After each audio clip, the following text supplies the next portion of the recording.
Ignited Minds Tutorials has recently released a comprehensive video series focusing on real numbers for Class 10 CBSE Maths. This series delves into crucial concepts such as rational and irrational numbers, as well as Euclid's division, lemma, all essential topics for students preparing for their exams. The videos aim to provide a thorough understanding of the subject matter, offering step-by-step problem walkthroughs and in-depth explanations. By covering previous year's questions, the tutorials help to familiarize students with the format and types of questions they may encounter in their exams.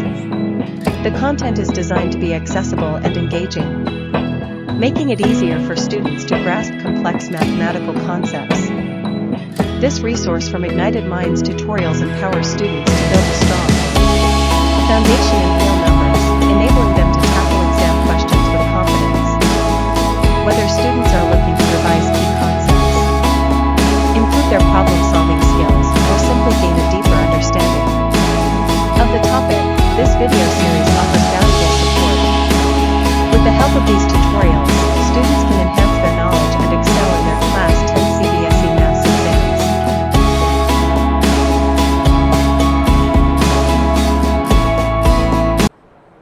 Okay,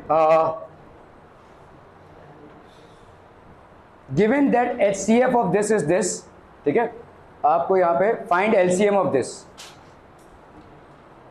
देखो भाई साहब, आपने देखा कि दो numbers अगर हैं आपके, ठीक है, लेट्स से दो नंबर्स हैं A एंड B, ठीक है, तो A into B will be equal to HCF of A, B into LCM of AB. ये देखा ना आपने, ठीक है, तेरे अगर A को B से मल्टीप्लाई करेंगे तो आपको वही मिलेगा जो HCF of AB into LCM of AB करने से मिलेगा, ठीक है, क्लियर है, ओके।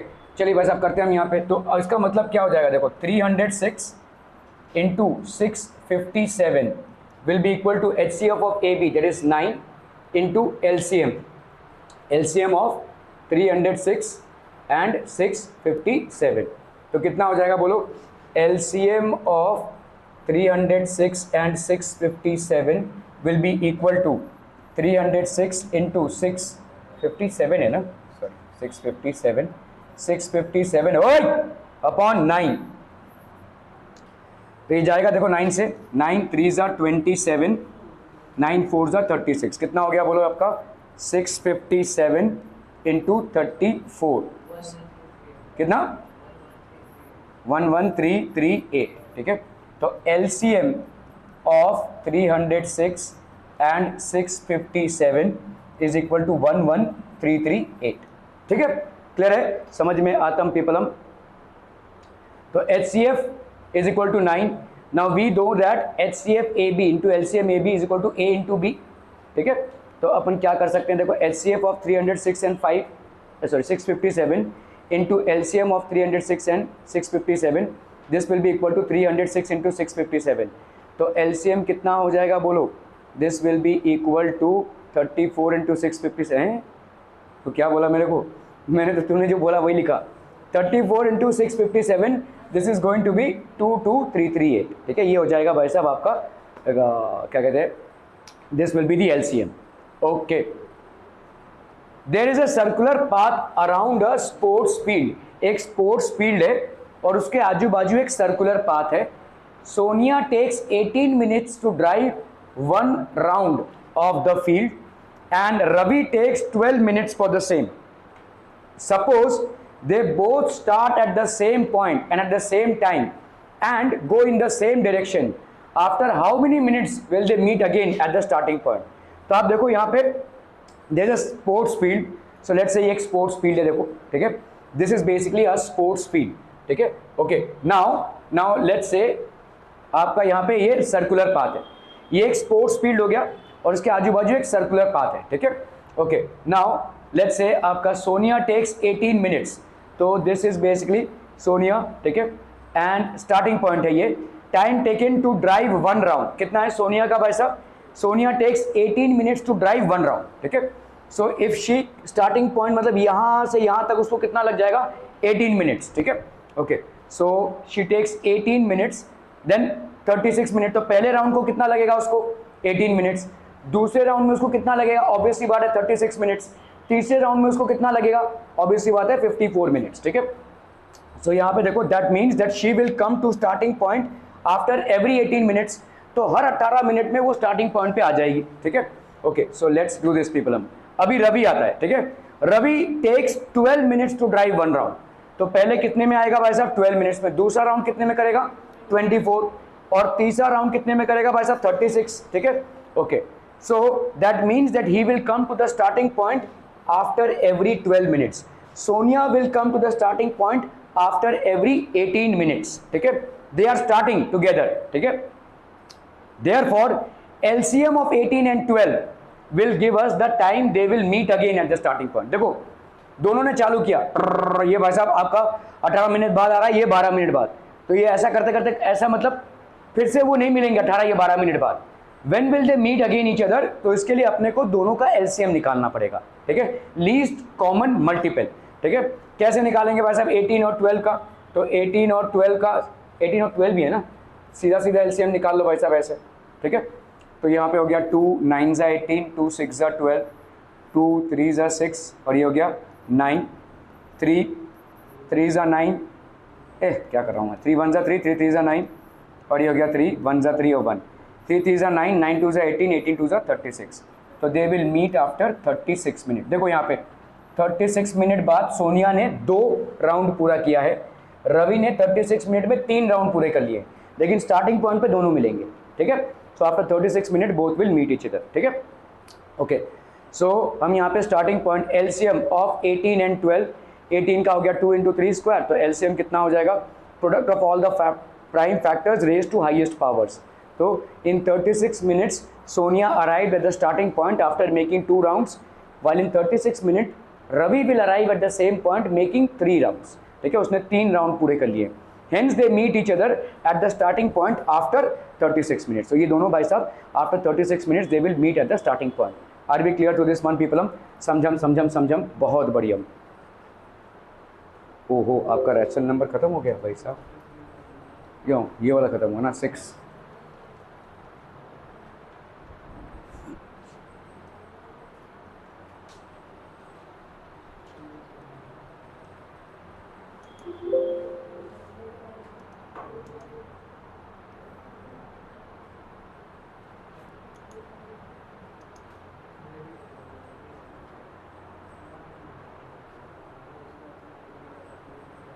फाइंड द मल्टी हैं, ये क्या कर रहा हूँ, ये क्या खुल गया, तो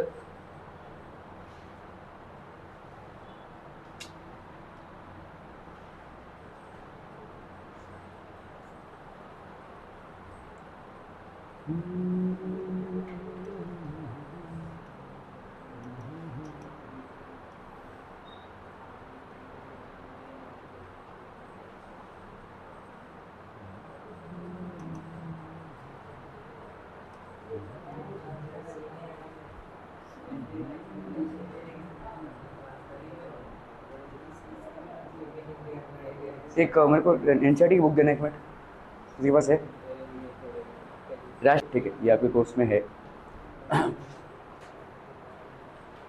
ओके, सो बच्चावाड़ी will continue with rational numbers. Check whether 6 raise to n, 6 को आपने रेज टू n किया है, can end with the digit 0 for any natural number n।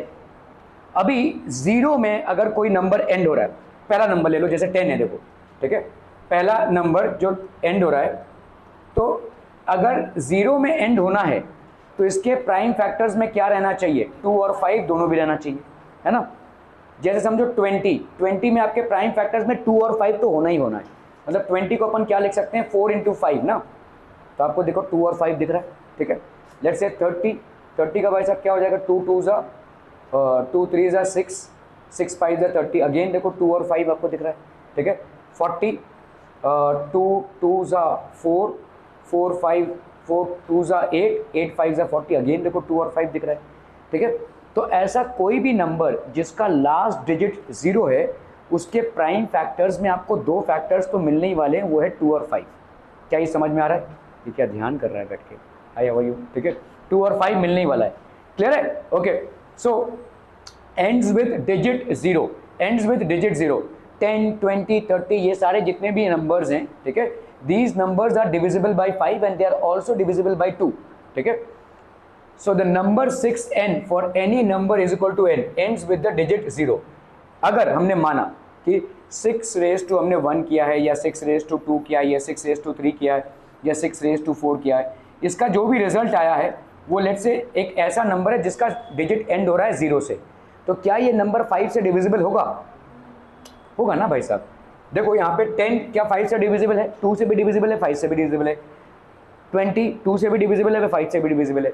तो अगर ये है तो ये नंबर अगर 0 से एंड हो रहा है तो क्या ये नंबर, तो 6n सपोजिटली अगर एक ऐसा नंबर है जो 0 से एंड हो रहा है तो क्या ये नंबर 5 से डिविजिबल होगा? यस, ठीक है, ये आपका नंबर जो है 5 से डिविजिबल होगा. That is divisible by 5. That means the prime factorization of 6n must contain the prime number 5. इसमें भाई साहब ये होना चाहिए, ठीक है, ओके. तो अभी देखो 6n को अपन क्या लिख सकते हैं? 6 into 6 into 6 n times, okay. तो जिसको अपन क्या लिख सकते हैं, देखो 6 जो है n टाइम्स है, 6n मतलब 6 इंटू 6 इंटू 6 ऐसा करते करते n टाइम्स तक है, ठीक है. तो अगर 6 रेज टू n करते हैं तो हर एक के लिए अगर हम 2 इंटू 3 लिखें, हर एक 6 के लिए 2 इंटू 3 ऐसा करते करते n टाइम्स है, मतलब 2 रेज टू n है कि नहीं, इंटू 3 रेज टू n. भाई साहब देखो अगर 6 रेज टू n है तो इसको सिंपली ऐसा लिख सकते हैं कि नहीं, 2 इंटू 3 रेज टू n, और 2 इंटू 3 रेज टू n मतलब 2 raise to n into 3 raise to n. Clear है? क्लियर है, समझ में आ रहा है भाई साहब? ओके. तो अपन यहाँ पे क्या लिख सकते हैं, but this is not possible because the prime in the prime factorization are 2 and 3. तो 6 रेज टू n के उसमें प्राइम फैक्टर्स आपके क्या क्या हैं? 2 और 3 है, 5 तो है ही नहीं, ठीक है. तो आपका भाई साहब 6n is not divisible by 5. क्या ये समझ में आ रहा है? ठीक है. For any natural can not divisible by 5, therefore 6 raise to n can not end in 0, ठीक है. 6 raise to n can not end in 0. क्या ये समझ में आ रहा है बच्चा पार्टी? ठीक है. So by fundamental theorem of arithmetic, there are no other prime numbers except 2 and 3 in the factorization of 6 raised to n. So there is no natural number for which 6 raised to n ends with the digit 0. ठीक है, ऐसा कोई natural number नहीं है जो 6 raised to n आपको 0 दे दे, ending number. ठीक है, क्लियर है? क्या ये कॉन्सेप्ट समझ में आ रहा है? देखो यहाँ पे आपसे क्या पूछा है, 6 raised to n क्या एक ऐसा नंबर आपको दे सकता है जो 0 से एंड हो? 0 से एंड होने के लिए number has to be divisible by 5. Number में प्राइम फैक्टराइजेशन में 5 होना चाहिए. अभी देखो 6 रेज टू n होता क्या है? 2 इंटू 3 रेज टू n. तो सारे में आपका 2 into n into 3 into n यही मिलेगा आपको. 5 तो में है ही नहीं, तो इसके प्राइम फैक्टराइजेशन में 5 है ही नहीं. तो अगर 5 नहीं है तो ये 5 से डिविजिबल नहीं है. 6n is basically not divisible by 5, and if it is not divisible by 5 so obviously it will not end in 0. ठीक है, क्लियर है? Clear clear clear, okay. So हम यहाँ पे लिखेंगे, so there is no natural number for which 6 raise to n ends with the digit 0. Okay. Explain why 7 into 11 into 13 plus 13 and 7 into 6 into 5 into 4 into 3 into 2 into 1 plus 5 are composite numbers. क्यों composite numbers हैं? Composite numbers मतलब क्या होता है? Composite numbers मतलब होता है आपके प्राइम नंबर्स के मल्टीप्लिकेशन से बना हुआ नंबर. ठीक है, ओके. 7 इंटू 11 इंटू 13 मतलब देखो 7 इंटू 11 इंटू 13 प्लस 13, इसको अपन क्या लिख सकते हैं बोलो? 7 इंटू 11 इंटू 13 प्लस 13 है ना. एक बेटा नहीं, 26 ऐसे नहीं हो जाएगा भाई साहब, वो ऐड थोड़ी होगा. तो यहाँ पे composite numbers are those numbers which can be expressed as the product of primes. तो 7 इंटू 13 इंटू 13, तो 13 प्लस यहाँ पे 7 इंटू 11 प्लस 11 ऐसा लिख सकते हैं. यहाँ से दोनों 13 को हमने कॉमन उठाया, ठीक है. तो ये हो गया 7 इंटू 11 इंटू 1 प्लस 1, ठीक है. तो ये हो गया प्लस 1, ऐसा लिख सकते हैं. 7 इंटू 11 और ये तो बाहर ही चला गया है, प्लस 1. डिस्ट्रीब्यूटिव प्रॉपर्टी यूज़ कर रहे हैं अपन. तो 13 इंटू 77 प्लस 1, तो 13 इंटू 78. तो भाई साहब यहाँ पे आपका जो भी नंबर आएगा 13 इंटू 2 इंटू 3. क्या ये समझ में आ रहा है? देखो देखो यहाँ पे क्या हो जाएगा, 13 इंटू 78 ना. 78 को कर लो भाई साहब 2 3 ज़ा 6, 2 9 ज़ा 3, 13 ज़ा 13 1 ज़ा, तो इसको अपन 2 इंटू 3 इंटू 13 इंटू 13, ठीक है, तो ये प्रोडक्ट ऑफ प्राइम्स हो गया। तो this is basically a composite number, ये कॉम्पोजिट नंबर हो गया, ठीक है। ओके, अभी हम इस पे आते हैं। देखो 7 इंटू 6 इंटू 5, अब ने यहाँ पे 5 और 5 को कॉमन निकाला, तो यहाँ पे कितना हो जाएगा बच्चा पार्टी बोलो? 5 into 7 into 6 into 4 into 3 into 2 into, तो ये हो गया आपका कितना 1000, तो ये हो गया आपका 1009। तो इसका मतलब ये भी आपका क्या हो जाएगा? एक कॉम्पोजिट नंबर हो जाएगा। क्या ये समझ में आ रहा है? देखो देखो देखो देखो, अगर आप सब इसको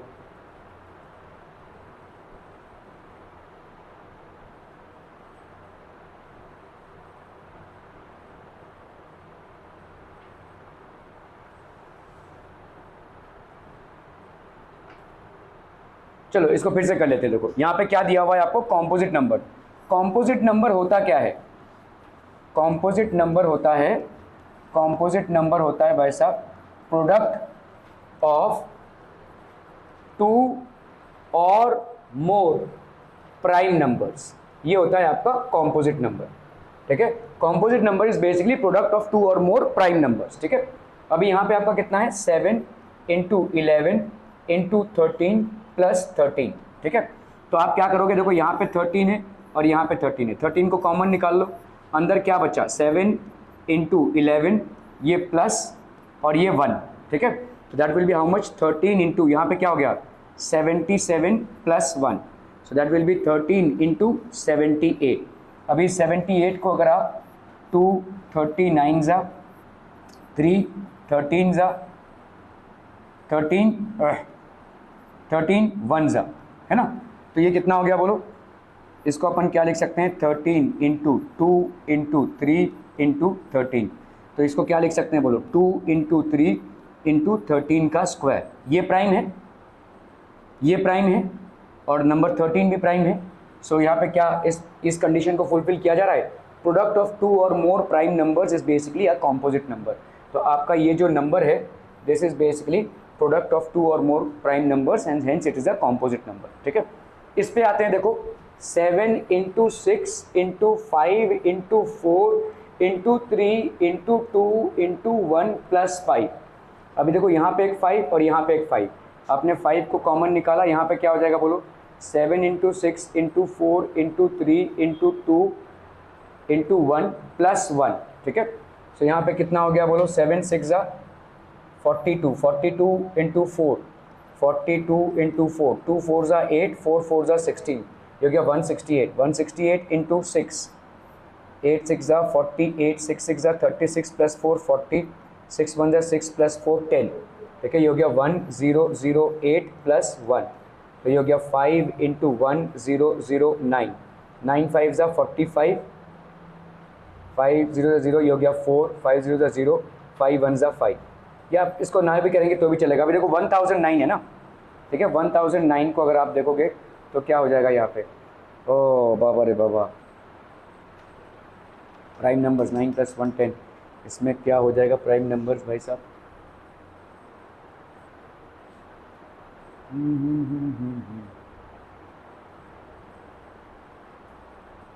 ठीक है, तो ये हो गया 1009, ये आपका एक प्राइम नंबर ही है, this is basically a prime number, और ये भी एक आपका प्राइम नंबर है। तो ये क्या हो जाएगा? जो नंबर आपका फॉर्म हो रहा है वो that will be basically a composite number, ठीक है। So this will be a composite number. चलिए भाई साहब, there are 156 208 and 260 students in groups A, B and C respectively. Buses are to be hired to take them for a field trip. Find the minimum number of buses to be hired if the same number of students be accommodated in each bus. एक problem है basically यहाँ पे, ठीक है। सो अपन करते हैं इसको। देखो यहाँ पे the number of buses will be minimum if each bus accommodated maximum number of students, ठीक है। ज़्यादा से ज़्यादा स्टूडेंट्स एक एक बस में अकोमोडेट होने चाहिए, ठीक है। ओके, तो इसका मतलब the number of students in each बस, ठीक है, must be the HCF of 156 200A and 260 students. इनका HCF निकालना पड़ेगा आपको, ठीक है। तो HCF कैसे निकालेंगे भाई साहब? आपका प्राइम फैक्टराइजेशन, ठीक है। 156 मतलब हो गया आपका 2 इंटू 78, 2 39 ज़ा 3 13 ज़ा और 13 1 ज़ा। सो आप इसको यहाँ पे क्या लिख सकते हो बोलो? 2 स्क्वायर इंटू 3 इंटू 13, 208 को आप क्या लिख सकते हो भाई साहब, this can be written as, हमने प्राइम फैक्टराइजेशन किया, 260 को आप क्या लिख सकते हो भाई साहब, दिस विल बी 2 इंटू 5, तो आपका HCF of this will be how much, 2 square into 13, so that will be 52। देखो यहाँ पे सबसे कम कौन सा है, 2 स्क्वायर है ना, 2 स्क्वायर, और इनमें से सबसे कम कौन सा है, यहाँ पे 13, 13 और 13, तो 2 स्क्वायर इंटू 13 हो जाएगा आपका HCF, तो 52 स्टूडेंट्स, ठीक है, इन ईच बस 52 स्टूडेंट्स कैन बी अकोमोडेटेड, ठीक है, अकोमोडेटेड हो सकते हैं। Minimum number of buses required, minimum number of buses required, total number of students upon 52, total number of students क्या हो जाएंगे भाई साहब, दिस प्लस दिस अपॉन 52, तो आपका कितना हो गया भाई साहब, this will be 624 upon 52, that is 18 buses would be required. क्या ये समझ में आ रहा है बच्चा पार्टी, ठीक है, okay okay okay. So 18 number of buses will be hired if the same number of students be accommodated in each bus. तो 18 बसेस लगेंगे आपको अगर same number of students have to be accommodated in each bus, आपको same number accommodate करना है basically. Okay, चलिए यहाँ पे सवाल है, a mason has to fit a bathroom with square marble tiles of largest possible size, the size of the bathroom is 10 feet by 8 feet, what would be the size in inches of the tile required that has to be cut and how many such tiles are required, ठीक है। तो एक भाई साहब आपका bathroom है जिसका size कितना दिया हुआ है 10 feet by 8 feet, तो टोटल साइज कितना हो जाएगा 80 स्क्वायर फीट, ठीक है, okay. Length of the bathroom कितना हो गया आपका 10 feet, सो 10 इंटू 12 इंचेस लगा लीजिए, यहाँ पे जरूरत नहीं है इसको करने की, ठीक है, तो 120 inches, okay. Breadth of the bathroom कितना हो गया भाई साहब 8 feet, 8 into 12 inches, 1 feet 12 inches के बराबर होता है, सो आपका 96 इंचेस हो गया। एरिया ऑफ द बाथरूम कितना हो गया भाई साहब आपका 120 इंटू 96, ठीक है, ओके। अभी भाई साहब 120 को 96 से डिवाइड कीजिए तो कितना आ गया भाई साहब 96 20, HCF फाइंड कर रहे हैं, dividend is equal to divisor into quotient plus remainder, again भाई साहब डिविडेंड दिस, ठीक है, तो आपका भाई साहब HCF कितना आ गया, जो लास्ट डिवाइजर होता है वही आपका HCF हो जाता है, तो दोनों का HCF कितना हो गया भाई साहब 24, ठीक है, 24, okay. So area of the bathroom is this much, HCF is this much, ठीक है।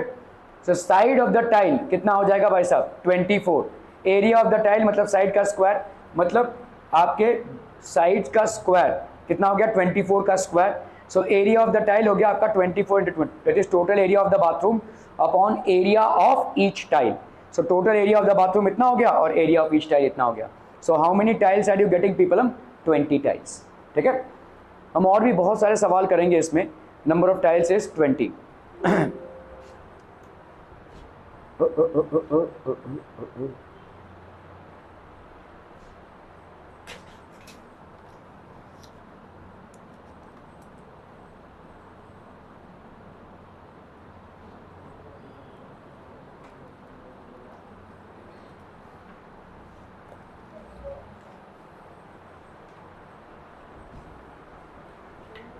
मेरे को 1 मिनट